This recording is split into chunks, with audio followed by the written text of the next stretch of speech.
reformulate the whole roster.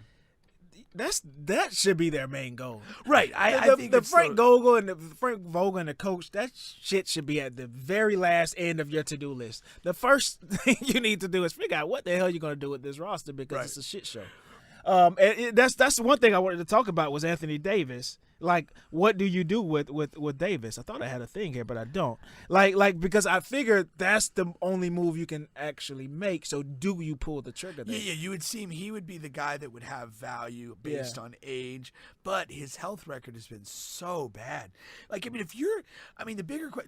it makes perfect sense for the Lakers to move on from Anthony Davis, but who's taking it? And what's the price to do that? Like Will's favorite trade is the Boston Celtics. Like, if Boston Celtics bottom out in the first or second round, Jaylen Brown is Smart and maybe a pick for Davis. Like, again, for me, great trade for the Lakers. I think that's great for the Lakers.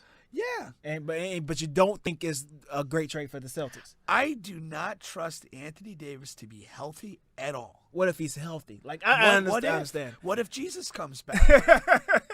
You know, I've been told that. Yeah. I mean, to me, you have such a long period of time, and you look at the bubble.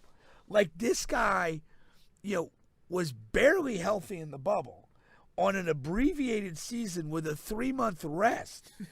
And he did get hurt at that one moment in the finals. And I think anybody who was watching was like, oh he's done. Yeah. I don't trust that at all.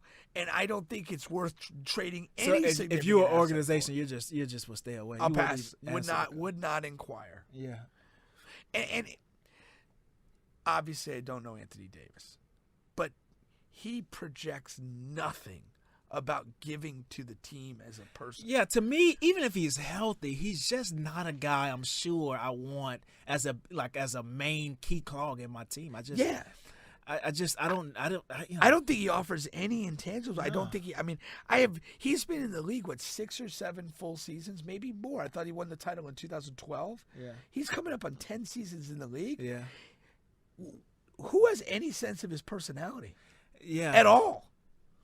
I mean, that speaks volumes. Yeah. He's not a guy that is known to be hyper competitive. Yeah, he's not. And that's the thing that got me, because when the season, early mid-season, when he was healthy, right before he even had his first nick or knack, they played against Milwaukee, and you would think that Anthony Davis is the prototype to guard the Greek Freak. Like, he is the guy, and. Like, Greek Freak just got out there and was like, no, I'm going to show you you're not the fucking guy. And he destroyed Anthony Davis to what the point. And I didn't see any fight back. Like he didn't even swing. He's the guy that got into a fight and just didn't even swing. He just at that point got pummeled. At that point, was he really going to fight? Yeah, you know what I mean? And I know it's Greek Freak, but you're Anthony Davis. Like, yeah. You know what I mean? You're supposed to be the prototype of guy. And I'm like, and when I saw that, I was like, yeah, this is just not the guy I would want on my team. And that's my biggest point. Like, between injury history, competitive desire or lack thereof. Competitive desire.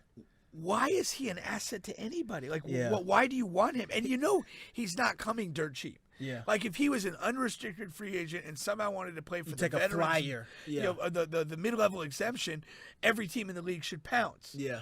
But to make a trade or commit massive money to him is ridiculous for what he produces. Yeah, I'm good on that. So, I mean, I don't know what the market is for him. I can't imagine it's good. Yeah, so they're just fucking screwed. I mean, Russ is on I'm pretty sure he's on that expiring contract next year. So, I mean, but even then, you're getting spare parts for an expiring contract, and then you play the free agent game, I guess. The Lakers need a total rebuild. Now, if you're a conspiracy guy, do they miraculously end up with the number 1 pick right now? No, they don't have any picks. They don't have any. They trade him away to 2027. Oh, wow. Okay. And that's the thing. Jeannie didn't want to give up the 2027 pick to get rid of Russ. So they don't have any picks. They're fucking screwed. Now, and here goes the thing. I was listening to something yesterday that was like, well, because LeBron, he has these, he goes in waves, like 4 years here, 4 years there, 4 years there. And this is his 4th year here.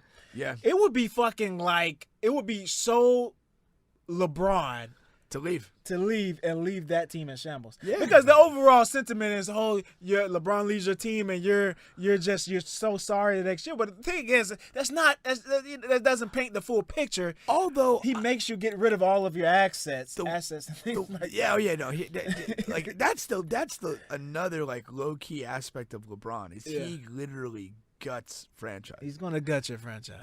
And it's horrible. Interestingly, though, I think if LeBron were to up and leave, I would at that point probably keep Davis and just try to do something with it. Because there's no other piece to play. No. And if you don't, here's the other thing: you could go with the tank, but it's not going to work if you don't have the picks. If you don't have picks. So at that point, I would unless you sign and trade, like you trade LeBron, you trade Davis, and do it all for picks, and you bottom out. The problem with that is you don't have a key player to put those picks around. Like, that's why sorry teams stay sorry for. Like, if you're the Magic, you can say, oh, we're tanking and we're accumulating picks, but those picks are just playing together. Like, you're not going to improve. You need a 76ers had Embiid at least to put those young players around. You need, in the NBA, without an all-star, without a superstar, you're close to nothing. Exactly. There's not one team that we can point to in the top bracket of playoff teams in either conference. In the playoffs, period. Like real all-stars. In the playoffs, period. Yeah. Like at the bottom of the East, you have Toronto and Atlanta. But Trae Young is a star. Yeah. Pascal is he's a budding star. Like, he's a star. Yeah. He's not a whole star, superstar, but he's a star. Yeah. He's a guy that's going to get you some buckets. He's a two-way player. You know what I mean? So that's at the bottom of the playoffs. Yeah. So you know what I'm saying? No, that's what I'm saying. You at least need a Pascal. But that's been the problem with the Magic since literally they can't even get a Pascal since Dwight Howard. They've literally missed. They've had chances at high picks and literally have shit the bed every single time. Yeah. And that's why there's no growth. There's no development. So that's why I do say, like, if LeBron were to leave, I would jettison all the veteran guys, Carmelo, whatever. I would keep Anthony Davis, cross your fingers and hope you get a half-decent season out of him, and see if, you can kind of go with some young, unproven pieces around him and try to rebuild something. Yeah, because that's the thing. Yeah, if you're not going to get much for him, you just got to hope for the best. I mean, you can't just get rid of a guy to get rid of him. I mean, Lakers fans, they're just. If LeBron stays, you still have this foundational piece, and you say, well, let's move Davis, and like I said, if you could finesse, a Jaylen Brown and a Marcus Smart, or couple competent guys, then you're probably better off, at least if they're playing and they're part of a rotation for 75, 80 nights out of the season. That's better than 48 games of Anthony Davis. Yeah. And so that you'd have to look at it that way. But if LeBron leaves, I would honestly probably just roll with Davis and try and get younger around him and just see what you could do. Really quick, what would you do with Boston? I like Boston. Yeah. Again, I'm not here to tell you that it's a championship team, but they're a good team. I like Jason Tatum. I love Jaylen Brown. I like Marcus Smart a lot. The problem is with Robert Williams. If he's healthy, they're going to be a tough out in these playoffs. Yeah, he may come back. Yeah, they're going to be a tough out. Now, to me, in big situations, sometimes Jason Tatum will shoot you right out of it. Yeah. He has the Kobe complex, and he'll want to take shots. He'll take some bad ones. He'll hit a few ballsy ones, but he can kill you late in an important game. But that's not a bad basketball team. And, I don't think there's a dramatic move to be made. And I don't like breaking up the core of Jaylen and Jason. I don't think you're going to do much better than that. Anthony Davis doesn't have the health right. Those guys are horses. They play a bunch of basketball. They don't miss stretches of time consistently.